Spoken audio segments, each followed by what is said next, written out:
지난 추석에 화제가 된 드라마가 있었습니다. 황동혁 감독의 넷플릭스 드라마 오징어 게임입니다. 우리나라 드라마 중에로서는 처음으로 전 세계 넷플릭스 드라마 1위에 오를 정도로 세계적인 화제가 되고 있습니다. 어느 날 상금 456억 원이 걸린 죽음의 행사에 초대받은 사람들이 목숨을 걸고 서바이벌 게임을 벌여서 최후의 1인을 가리는 그런 내용입니다. 참가자들은 모두 자본주의 사회에서 벼랑 끝으로 내몰린 사람들입니다. 언제든 참가자 과반수의 동의가 있으면 게임은 중단되고 귀가할 수 있습니다. 얼핏 보면 일확천금을 얻을 수 있는 절호의 기회지만 매 게임에서 탈락한 사람은 집이 아니라 관으로 들어가야 됩니다. 그런데도 게임을 멈추지 않습니다. 왜냐하면 게임 밖의 현실이 이들에게는 이미 죽음과 같았기 때문입니다. 이 게임의 승리로 받게 될 막대한 상금이 이들에게는 오히려 생존을 향한 마지막 기회였던 것입니다. 게임에 참가한 사람들은 살아남기 위해서 누가 내게 득이 될까, 피해야 될 사람들을 계산하고 직전 게임의 동료가 다른 게임의 적이 되는 그러한 상황에 맞닥뜨리게 됩니다. 위기 앞에서 인간의 적나라한 이기심과 자기 보호 본능이 여과 없이 드러나고 다른 사람의 실패가 곧 나의 안위를 보장하는 게임의 법칙은 참가자들이 서로를 믿지 못하게 만듭니다. 저는 오징어 게임이라는 드라마를 보면서 성경에서 떠오르는 장면이 있었습니다. 그것은 바로 오늘 본문인 요한복음 5장에 나오는 베데스다 연못에 있는 38년 된 병자입니다. 베데스다라는 연못 주변에는 맹인, 다리 저는 사람, 혈기 마른 사람 등등 다양한 병자들이 있었습니다. 그들은 하나같이 세상에서 소외되고 버림받은 사람들입니다. 그들에게는 하나의 룰이 있었는데 천사가 가끔 못에 내려와서 물을 움직이게 할 때 먼저 들어가는 자는 어떤 병에 걸렸든지 낫게 된다라는 것입니다. 그들은 세상에서의 경쟁에서 밀려날 대로 밀려난 패배자들이었지만 그 자리를 떠나지 못하고 그들만의 게임에서 살아남기 위해서 서로 간에 치열한 경쟁을 하고 있었습니다. 그 사람들 중에 38년 된 병자가 있었습니다. 예수님께서 내가 낫고자 하느냐라고 물으셨을 때 그는 이렇게 대답을 합니다. 오늘 본문 7절입니다.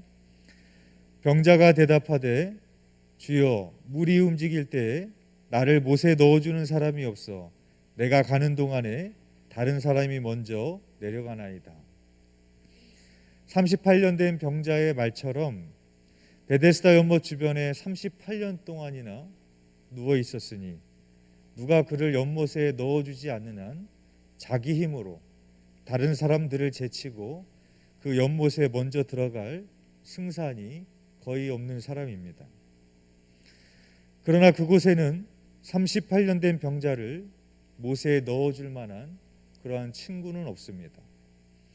오로지 나의 병을 고치기 위해서, 내가 살아남기 위해서, 내가 생존하기 위해서는 다른 사람보다 앞서 못에 들어가야 되는 경쟁자만 존재할 뿐인 것입니다. 오징어 게임에 참가한 사람들의 모습이나 베데스다 못 주변에 있었던 병자들의 모습은 오늘날 치열한 경쟁 속에서 살아남기 위해서 살아가는 우리들의 모습을 보여주고 있는 것 같습니다. 대선을 앞두고 여야가 대통령 최종 후보를 뽑고 있습니다.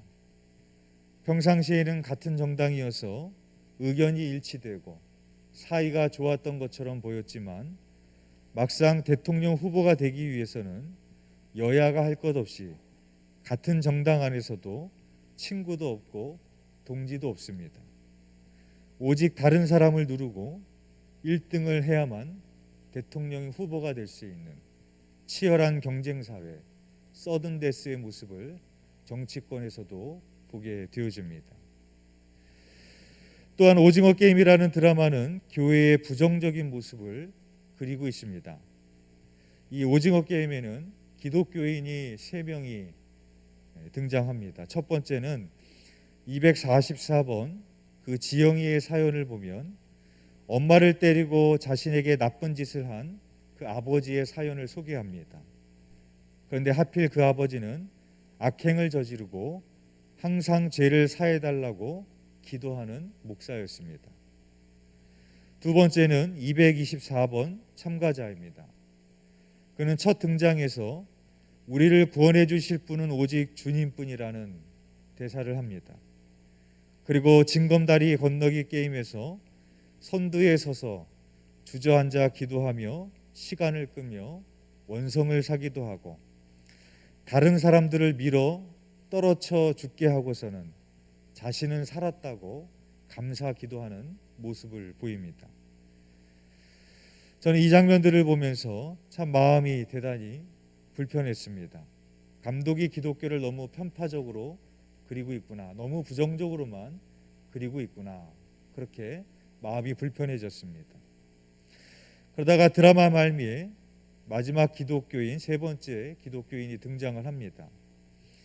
오징어 게임 최우승자가 된 기우는 눈이 가려지고 양손이 뒤로 묶인 채 비오는 거리에 버려집니다. 다른 행인들이 주인공을 무시하고 지나갈 때 예수천국, 불신지옥을 외치던 한 전도자가 주인공에 다가가서 그의 안대를 벗겨줍니다. 그때 전도자가 하는 말은 괜찮아요 라는 말이 아니라 예수 믿으세요, 예수 천당 불신지요, 그렇게 외칩니다. 저는 그 장면을 보면서 차라리 말을 하지 말고 예수님의 마음으로 다가가 조용히 그를 붙잡아 일으켜줬으면 좋았을 텐데, 그런 생각이 들었습니다. 왜냐하면 사람의 마음을 움직이는 건 예수 천당 불신지옥이 아니기 때문입니다. 그들의 마음을 움직일 수 있는 것은 선한 사마리안처럼 고통당하고 고난당하는 이들을 조건 없이 품어주고 섬겨주는 것이기 때문입니다. 베데스다의 38년 된 병자는 물이 움직일 때, 물이 동할 때 그곳에 제일 먼저 들어가면 병이 낫는다고 믿고 있었습니다. 그러나 오늘 본문을 보면 38년 된 병자가 병이 낫기까지 베데스다의 물이 동한 것이 아니라 그의 마음이 동했습니다. 오늘 본문 14절에 보면 예수님께서 38년 된 병자에게 다시는 죄를 범하지 말아라, 그렇게 말씀을 하십니다. 이것은 38년 된 병자의 병이 그의 죄와 관련이 있다는 것을 우리는 보게 되어지는 것입니다. 그러나 예수님께서 그의 죄의 문제를 다루는 모습을 보게 됩니다. 예수님께서 38년 된 병자를 보시자마자 죄 짓지 말아라, 예수 천당 불신지요, 그렇게 말씀하셨던 것이 아니라 먼저 그의 마음을 만지시는 것을 보게 되어집니다. 오늘 본문 6절에 보면 이렇게 기록합니다. 예수께서 그 누운 것을 보시고 벌써 병이 오래된 줄 아시고 이르시되 내가 낫고자 하느냐. 여기서 동사를 보면 첫 번째로 그 누운 것을 보시고 라고 기록하고 있습니다. 예수님은 먼저 38년 된 병자가 누워있는 모습을 바라봐 주셨습니다. 예수님은 그리고 그에게 다가가서 그의 죄의 문제를 바로 다루지 않으십니다. 예수님은 먼저 그를 바라봐 주시고 그를 안타까운 마음으로 그의 눈을 마주치는 것을 볼 수 있습니다. 그때 예수님은 어떤 눈빛으로 바라보셨겠습니까? 그를 저주하는 눈빛으로, 그를 세상의 쓰레기처럼 보는 눈빛으로 그렇게 보지 않으셨을 것입니다. 안타까운 눈빛으로, 그러나 긍휼과 사랑의 눈빛으로 그를 먼저 바라봐 주셨을 것입니다. 수많은 사람들이 그동안 그 연못을 지나갔지만 모두 그를 외면했고 어느 누구도 눈길 하나 제대로 주지 않았을 것입니다. 그러나 예수님께서는 그 38년 된 병자를 먼저 바라봐 주셨다라는 것입니다. 두 번째 동사는 병이 벌써 오래된 줄 아시고 라고 기록하고 있습니다. 예수님은 그의 안타까운 사연을 아셨습니다. 38년 동안 누워있다시피 하였으니 그 병으로 그동안 얼마나 고통스러운 세월을 살아왔겠습니까? 육체의 질병도 질병이겠지만 마음의 질병도 심각했을 것입니다. 예수님은 먼저 그의 사연을, 그의 사정을, 그의 삶에 대해서 알기를 원하셨고 관심을 가져주셨습니다. 그리고 세 번째로 예수님께서 내가 낫고자 하느냐라고 물으십니다. 38년 된 병자가 낫기를 원하는 것은 당연한 얘기겠죠. 그런데 예수님은 왜 이런 질문을 하셨을까요?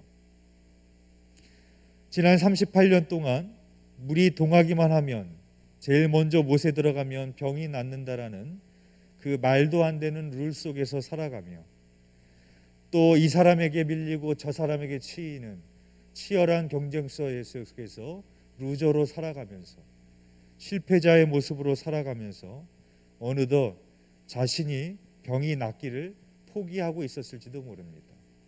왜 내가 거기에 앉아 있는지도 이미 모른 채 거기에 있었을지도 모릅니다. 그럼에도 불구하고 그것을 떠나지 못하고 있는 그 38년 된 병자의 모습, 그의 마음은 병들 대로 병들어 있었기 때문입니다. 그래서 예수님은 단순히 그의 육체적인 질병을 고쳐주시기만 원하셨던 것이 아니라 그의 마음의 병도 고쳐주기 원하셨던 것입니다. 그리고 나서 예수님은 38년 된 병자에게 이렇게 말씀하십니다. 8절 말씀입니다. 예수께서 이르시되 일어나 내 자리를 들고 걸어가라 하시니, 예수님께서 38년 된 병자의 병을 고치실 때 내 병이 나았도다 라고 말씀하지 않으셨습니다. 예수님은 일어나 내 자리를 들고 걸어가라 그렇게 말씀을 하십니다. 여기서 일어나야 될 내 자리는 어디일까요? 그리고 어느 곳으로 걸어가야 될까요? 먼저 개인적인 측면으로 생각해 보면 지난 38년 동안에 그 과거의 죄의 자리에서 일어나 다시는 죄를 짓지 않고 구원의 자리로, 믿음의 자리로, 은혜의 자리로 걸어가야 될 것입니다. 또한 이 말씀을 교회에게 주신 말씀으로 한번 묵상해 봤습니다. 이 말씀을 교회에게 주신 말씀이라면 어떤 의미일까? 이 시대의 교회가 일어나야 될 내 자리는 어디일까? 그리고 이 시대의 교회가 걸어가야 될 그곳은 어디일까? 한번 묵상해 봤습니다. 오징어 게임에서 기독교인의 모습이 부정적으로 그려지고 있는 것처럼 여전히 세상이 교회를 바라보고 있는 시선은 부정적인 것이 사실입니다. 왜 교회가 세상 사람들에게 부정적으로 비춰지고 있을까요? 친구는 존재하지 않고 오직 자기만 아는 세상과 교회가 별반 다를 바 없다라고 그들은 생각하기 때문입니다. 교회가 자기들만을 위한 리그이요, 자기들만을 위한 모임이라고 생각하기에 세상엔 비판의 시선으로 바라보고 있는 것입니다. 이러한 시대의 교회는 예수님이 38년 된 병자에게 하셨던 것처럼 세상에서 치열하게 살아가는, 그리고 지치고 병들어 있는 영혼들을 바라봐 주어야 됩니다. 그리고 그들의 심정을 이해해 주고 그들의 삶을 함께 공유해 주고 나눌 수 있어야 됩니다. 예수님이 우리에게 보여주셨던, 우리에게 주셨던 사랑의 온기를 나눠줄 수 있어야 됩니다. 그것이 어찌 보면 세상 사람들이 교회에 바라고 있는 희망사항일지 모르겠습니다. 갓 구워낸 식빵을 보신 적이 있으실 겁니다. 같은 반죽에서 나왔지만 식빵의 겉과 속의 모습은 전혀 다른 모습을 하고 있습니다. 식빵의 겉은 시커멓게 탔지만 속은 부드럽고 하얗게 촉촉함을 유지하고 있습니다. 왜냐하면 식빵의 겉이 오븐의 뜨거운 열기를 다 받아냈기 때문입니다. 따끈한 식빵을 뜯어 먹다가 갑자기 예수님의 마음이 떠올랐습니다. 예수님이 우리를 대신해서 모든 고난을 받으셨기에 우리가 식빵 속 같은 촉촉한 삶을 살 수가 있는 거구나. 마른 식빵을 촉촉하게 되돌리는 것은 쉽지가 않습니다. 전자레인지나 오븐에 넣으면 더 말라버리게 되고 물을 뿌리면 눅눅해지게 됩니다. 식빵을 다시 촉촉하게 만드는 방법은 마르지 않는 촉촉한 식빵 사이에다가 넣어두는 겁니다. 그러면 식빵 속이 수분을 공유해줘서 마른 식빵이 촉촉하게 됩니다. 식빵 속이 식빵 겉의 은혜를 알고 그 은혜를 갚는 것처럼 말입니다. 우리도 예수님의 십자가의 은혜를 받았으니 식빵 속처럼 그 촉촉한 사랑의 수분을 나눠줄 수 있는 그런 교회가 되기를 원합니다. 먼저 우리 옆에 있는 교회 지체들에게, 지쳐있는 우리 지체들에게, 더 나아가서 우리 주변에 이 세상의 치열한 경쟁 사회 속에서 넘어지고 쓰러지고 지쳐있는 그들에게 이 촉촉한 예수님의 사랑의 생기를, 사랑의 온기를 나눠줄 수 있는 우리 두드림 교회가 되기를 소망합니다. 말씀 정리하겠습니다.